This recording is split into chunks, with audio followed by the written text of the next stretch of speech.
Hello friends, welcome to Adarsh Vidya. Friends, आज हम फिर से सुपर प्रॉफिट मेथड के बारे में डिस्कस करेंगे। ओके, वीडियो से पहले आपको बता दूं कि अगर आपने अपना जो पिछली वीडियो बनाई थी उसमें कमेंट नहीं की है अपना रोल नंबर, ओके, तो अगर आप ये वीडियो देख रहे हो तो सबको अपना रोल नंबर और नाम कमेंट बॉक्स में लिखना है। ओके, ताकि आपकी जो अटेंडेंस है वो यूनिवर्सिटी में हम भेज सकें। चलिए अब स्टार्ट करते हैं। तो पेज नंबर 11, सॉरी, सम नंबर 11, पेज नंबर 58। ओके, और ये जो सम है हमारा नॉर्थ गुजरात यूनिवर्सिटी में भी पूछा गया है 3 बार। ओके, तो let's see. The following is the balance sheet of Anjana limited as on 31st March 2012.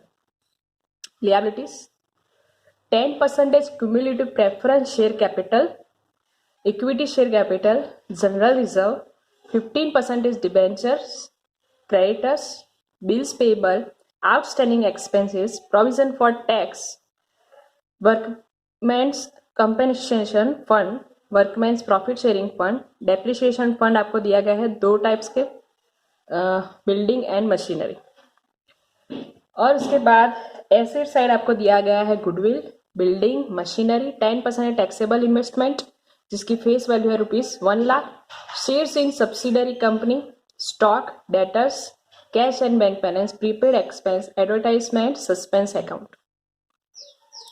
उसके बाद आपको कहा गया है additional information, the present market value of the building is ₹9,00,000 while the remaining assets are to be taken at their book value. Okay, the expected rate of return on capital employed in the class of the business done by Anjala Limited is 10%.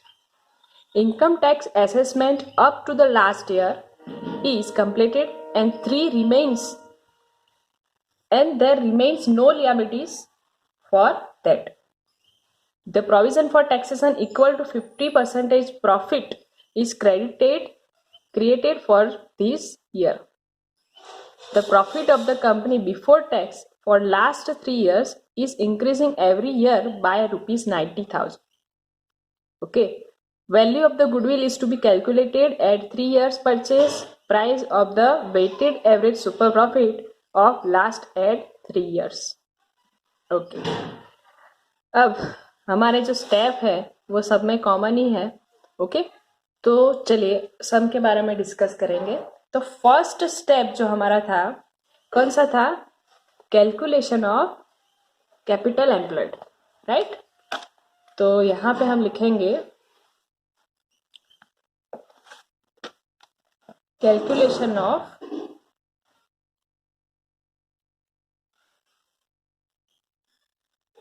Capital employed. सबसे पहले इसका formula जो है total assets minus total liabilities, right. तो सबसे पहले हम यहाँ पे लिखेंगे total assets. Okay, now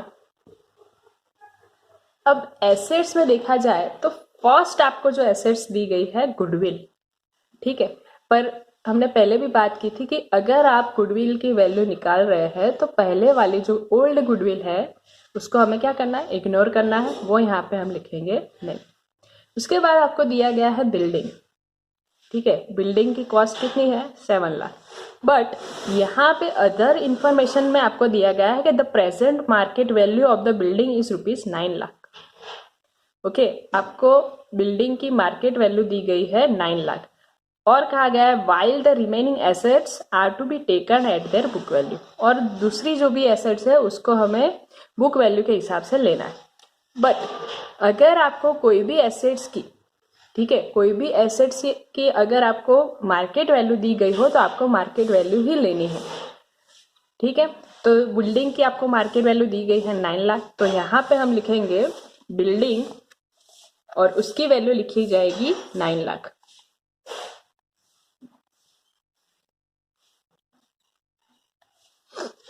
clear? Next, आपको कहा गया है यहाँ पे मशीनरी 8 लाख।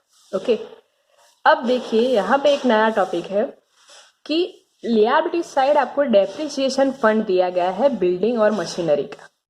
ओके, पहले भी सब में हमने डिस्कस की थी कि अगर आपको कोई भी एसेट्स की मार्केट वैल्यू दी गई है तो आपको मार्केट वैल्यू ही लेनी है, उसमें से फिर डेप्रिसिएशन फंड माइनस नहीं होगा। पर अगर कोई एसेट्स की आपको मार्केट वैल्यू दी नहीं गई है और यहाँ पे डेप्रिसिएशन फंड है, तो यहाँ पे अगर आप टोटल एसेट्स लिखेंगे तो वो डेप्रिसिएशन फंड माइनस करने के बाद लिखी जाएगी अमाउंट। ओके, जैसे कि बिल्डिंग थी। ओके, बिल्डिंग की मार्केट वैल्यू आपको दी गई है 9 लाख, तो हमने डायरेक्टली लिख ली 9 लाख, उसमें से हमने डेप्रिसिएशन फंड माइनस नहीं किया है। ओके, तो अगर आपको मार्केट वैल्यू दी गई है तो फिर तो कोई प्रॉब्लम है ही नहीं। बट मार्केट वैल्यू नहीं दी गई है और यहाँ पे डेप्रिसिएशन फंड दिया गया है, तो आपको डेप्रिसिएशन फंड माइनस करने के बाद ही अमाउंट लिखनी है। तो मशीनरी की अमाउंट कितनी दी गई है आपको? कॉस्ट 8 लाख और डेप्रिसिएशन फंड है 1 लाख। ठीक है, तो यहाँ पे आप क्या लिखेंगे? Machinery 8 lakh minus depreciation. Okay, depreciation कितना? 1 लाख, तो मशीनरी की अमाउंट कितनी बनेगी? 7 लाख।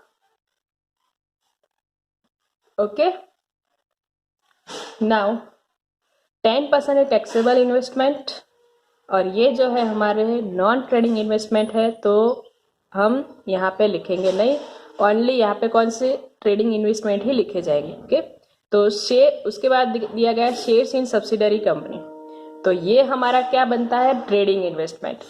ओके, ट्रेडिंग और नॉन ट्रेडिंग इन्वेस्टमेंट आपको याद रखना है, तो ही आपको सब में ख्याल रहेगा। ओके, तो शेयर्स इन सब्सिडरी कंपनी, तो ये हमारा क्या बनेगा? Trading investment. तो यहाँ पे हम लिख लेते हैं शेयर्स इन सब्सिडरी कंपनी के कितनी अमाउंट? 1 लाख। क्लियर? उसके बाद दिया गया है आपको स्टॉक, तो स्टॉक की वैल्यू हम लिखे लेंगे यहाँ पे 2,80,000। उसके बाद है डेटर्स, तो डेटर्स की अमाउंट दी गई है 1,90,000। उसके बाद है cash and bank balance, cash and bank balance 80,000। Prepaid expense, prepaid expense 30,000। Advertisement suspense account नहीं आएगा क्योंकि ये हमारी फिक्टिटियस एसेट्स है। ओके, तो इतनी टोटल एसेट्स की कैलकुलेशन हम कर लेंगे। Total assets equal to, total करेंगे तो 17 लाख। ओके, इसके बाद 2,80,000, 1,90,000, 80,000, 30,000। ओके, 22,80,000। अब माइनस करेंगे total liability. Okay, total liability, तो लियाबिलिटीज हमारी जो है कौन सी लिखी जाएगी? तो देखिए टोटल लियाबिलिटीज में कौन सी आएगी? तो जनरल रिजर्व तो नहीं आएगा क्योंकि ये रिजर्व है। 15% डिबेंचर लियाबिलिटी है, क्रेडिटर्स है, bills payable, outstanding expense, provision for tax. Okay, ये सारी लियाबिलिटी है। और वर्कमेंस कंपेंसेशन फंड नहीं आएगा क्योंकि ये कंपेंसेशन फंड है और रिजर्व है। ठीक है, लियाबिलिटी कौन सी बनेगी? वर्कमेंस प्रॉफिट शेयरिंग फंड जो है हमारी लियाबिलिटी है, तो वो लिखा जाएगा। कोई भी रिजर्व यहाँ पे लिखी नहीं जाती है। तो लियाबिलिटी कौन सी दी गई आपको? 15% debenture, creditors, bills payable, outstanding expense, provision for taxes and workmen's profit sharing fund, इतनी लियाबिलिटी आपको दी गई है। ओके, वर्कमैन कंपेंसेशन फंड नहीं आएगा क्योंकि ये जो है हमारा रिजर्व है। ठीक है, तो लियाबिलिटीज लिख लेंगे हम। 15% है डिबेंचर, उसकी अमाउंट है 4 लाख। उसके बाद है क्रेडिटर्स, क्रेडिटर्स की अमाउंट है 1,50,000। Bills payable 50,000। Outstanding expense 10,000। उसके बाद है प्रोविजन फॉर टैक्स 2 लाख, और वर्कमैन प्रॉफिट शेयरिंग फंड, इसकी अमाउंट है 70,000। अब इतना हम टोटल करेंगे तो 6 lakh plus 10,000 plus 2 lakh 70,000, 8,80,000।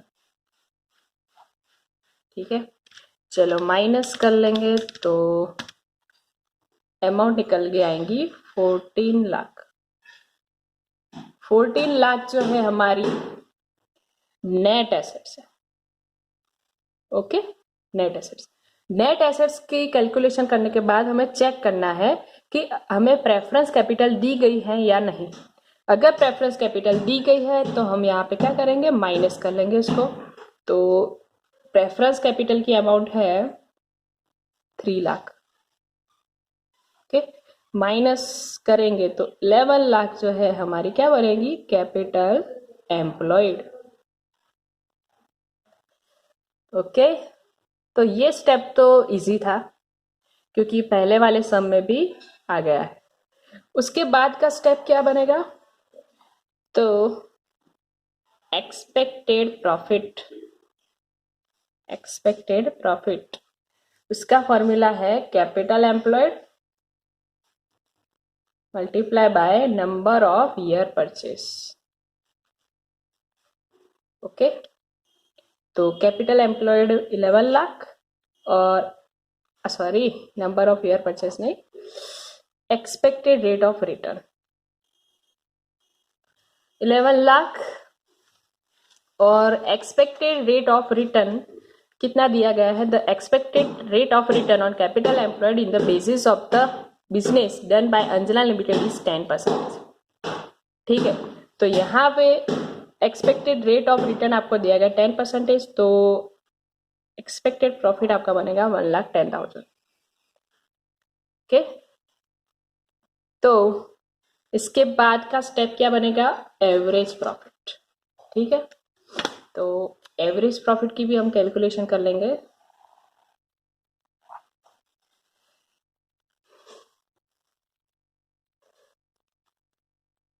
Average profit, average profit में अब आपको यहां पे कहा गया है, ध्यान से देखना, income tax assessment up to the last year is completed. Income tax की जो प्रोविजन है वो आपने कंप्लीट कर दी है, and there remains no liability for that, उसकी कोई भी लियाबिलिटी हमारी नहीं है। The provision for taxation, the provision for taxation equal to 50% profit is created for this year. अब जो प्रोविजन फॉर टैक्स रखी है हमने कितनी रखी है, 50% ऑफ प्रॉफिट। प्रॉफिट का कितना, 50% रखी है, is created for this year, इस साल। तो देखिए यहां पे आपको प्रोविजन फॉर टैक्स दिया गया है कितना, 2 लाख, और ये जो 2 लाख है वो प्रॉफिट का कितना परसेंटेज है, 50%। समझ में आया, प्रोविजन फॉर टैक्स हमने रखा है वो प्रॉफिट का 50% है। ओके, यहाँ पे आपको लिखा गया है the provision for taxation, provision for taxation जो आपको दिया गया है 2 lakh equal to 50% of profit. 50% profit, profit का कितना है वो 50%। तो इस हिसाब से हम देखें तो हमारा प्रॉफिट कितना होगा, अगर 50% के हिसाब से ये 2 लाख रुपीज है तो 100 के हिसाब से कितना होगा, 4 लाख। ओके, इसका डबल होगा, 50% एज इसका जो प्रॉफिट है 2 लाख प्रोविजन फॉर टैक्स, तो प्रॉफिट कितना होगा, 4 लाख होगा। तभी 4 लाख होगा, तभी तो इसका 50% 2 लाख लिखा हुआ है यहाँ पे। ठीक है, तो इस साल का जो हमारा प्रॉफिट है वो कितना बनेगा, 4 लाख। अब उसके बाद आपको कहा गया है the profit of the company before tax for last 3 years is increasing every year by ₹90,000। अब ये टॉपिक आपको पहले भी आ गया है कि अगर इंक्रीज कहा गया है तो आपको लास्ट ईयर में क्या करना पड़ेगा, इतना कम करना पड़ेगा, माइनस करना पड़ेगा। डिक्रीज कहा गया है तो आप प्लस करेंगे। ओके, कितने ईयर, लास्ट 3 ईयर से आपका प्रॉफिट जो है 90,000 इंक्रीज हो रहा है।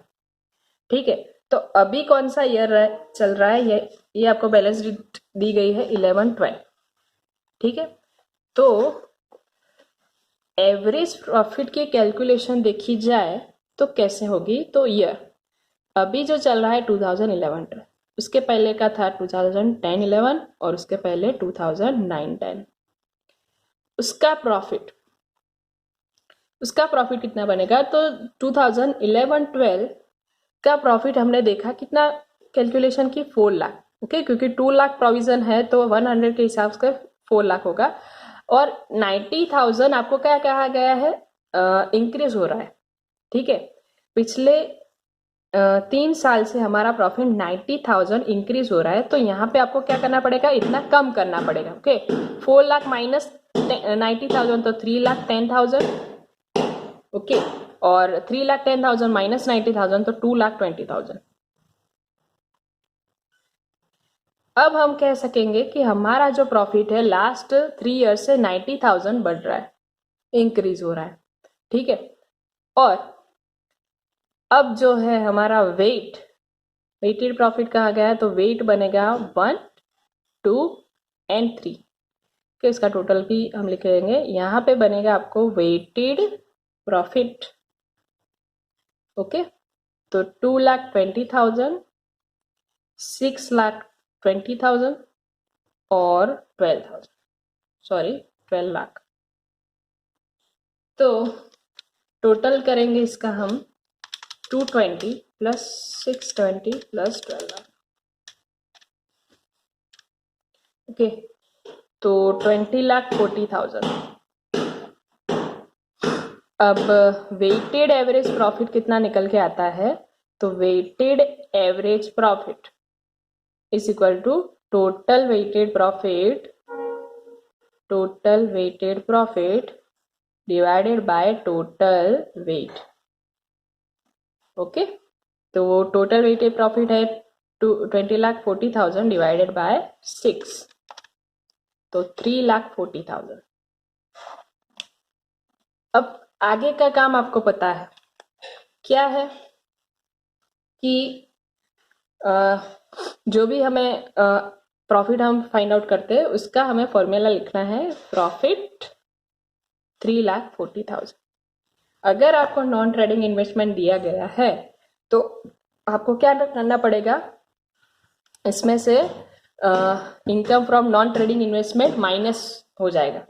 ठीक है, तो यहाँ पे आपको एक नॉन ट्रेडिंग इन्वेस्टमेंट दिया गया था, एक 10% टैक्सेबल इन्वेस्टमेंट। ओके, आपने एक इन्वेस्टमेंट किया है 10% के हिसाब से और इसकी जो फेस वैल्यू है 1 लाख। अब इसकी इनकम क्या बनेगी, तो 1 लाख का कितना करना पड़ेगा आपको, 10%। ओके, तो यहाँ पे हम माइनस कर लेंगे, minus income from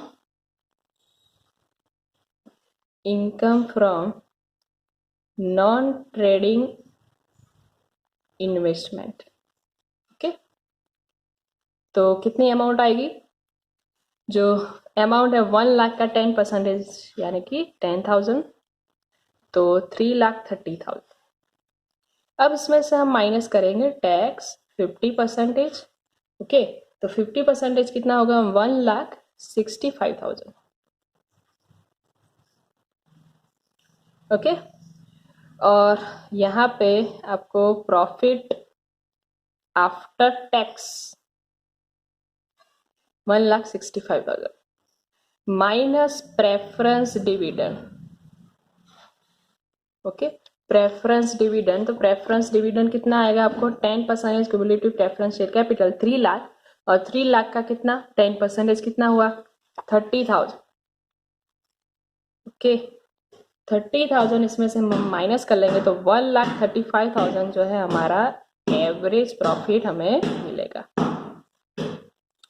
clear, average profit मिलने के बाद आपका काम आसान हो जाता है। ठीक है, क्योंकि अब बारी है सुपर प्रॉफिट।